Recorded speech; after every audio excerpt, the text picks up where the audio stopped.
Why they couldn't finish one of them? 2 years ago I had chance to come here with an American archaeology committee. They spent 2 weeks over here.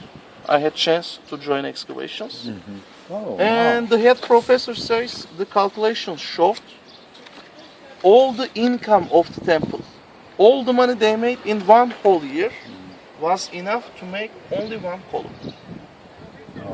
Imagine if everything went perfect, if there was no problem, they could make only one column in 1 year. So this is a problem.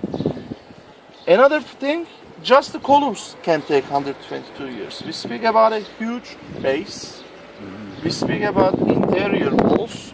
So maybe because of the huge costs and time needed, they couldn't finish the temple. Another theory says they didn't finish the temple intentionally. Why they didn't finish it intentionally? The priestess were the richest people in the area. I say the religion is a good business. So it's the claim that priestess kept the building being built all the time. By keeping it being built, they could get donations, they could get money from the people easily. If they finish it, they wouldn't get too much money. So one of these reasons should be true, but I believe the first one is sounding much more logical compared to the second one. By the way, interior walls were never completely finished. When we found the temple, these columns also were all knocked down. The problem is the metal in between them.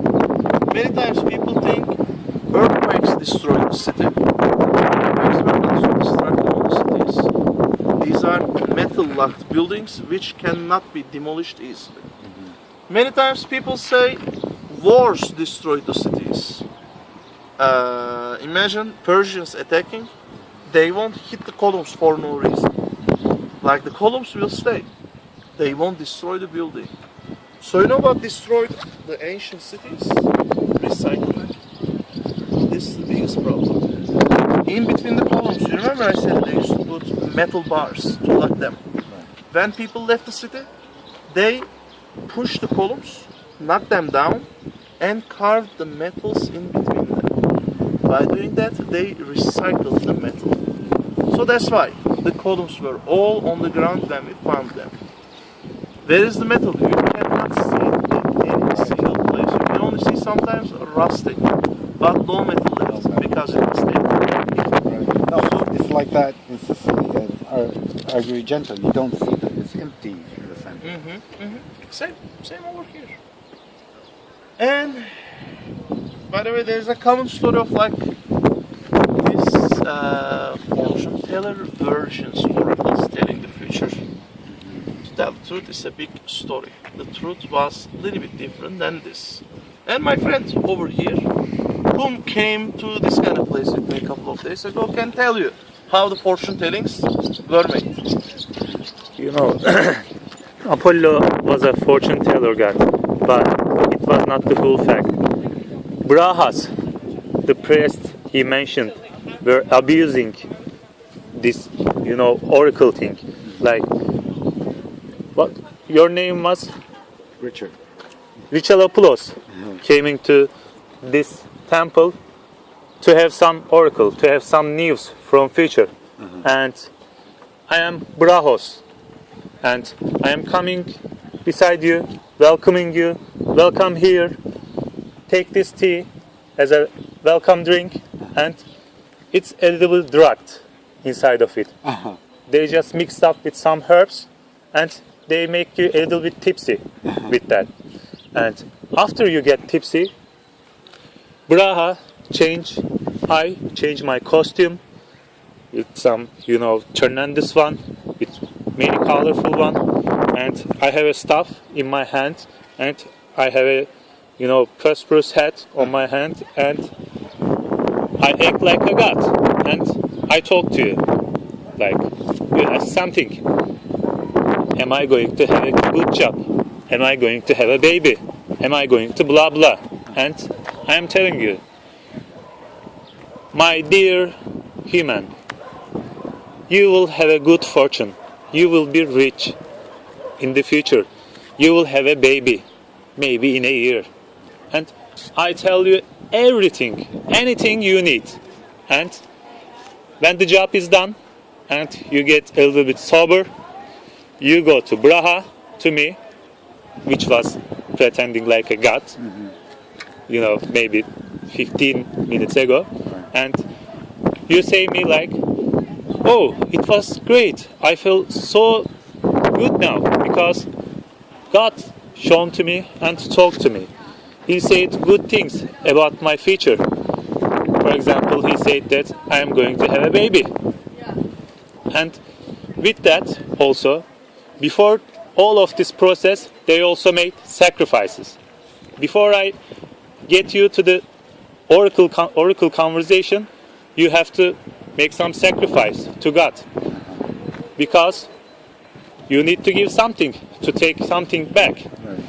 With that way, they have sacrifice, they have animal, the skin of it also, food and skin, and with that help we provide you. You are so happy, you give some money as tip for a donation to the temple. Then we get the money, and after this, when you return to your city, you will talk about this. So we did the, reklam neydi ya? We did the advertisement also with you. So 3 income just in an hour. The whole process was like that. This is how we made fortune telling for regular men.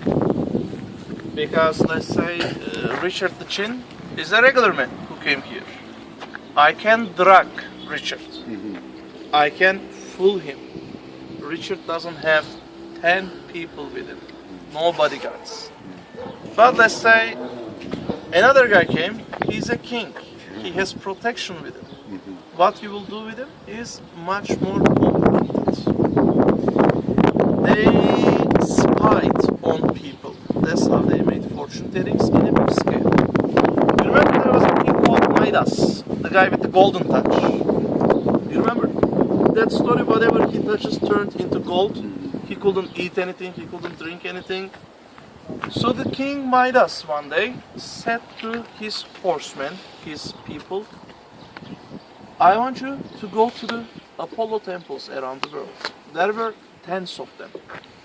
And he said, ask the oracles, what am I doing right now? Because King Midas was suspicious of their fortune tellings.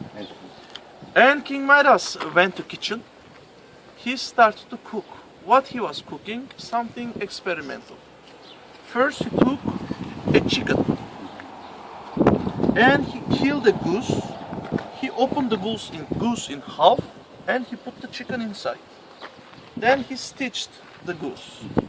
Then he got a ship. He put the goose into ship and he stitched it. Then he cut the cow. Then he put the sheep in the cow and stitched it. He starts to boil them in a big copper cauldron, pot. And all the Apollo temples around the world gave wrong answers of what he is doing, except one of them.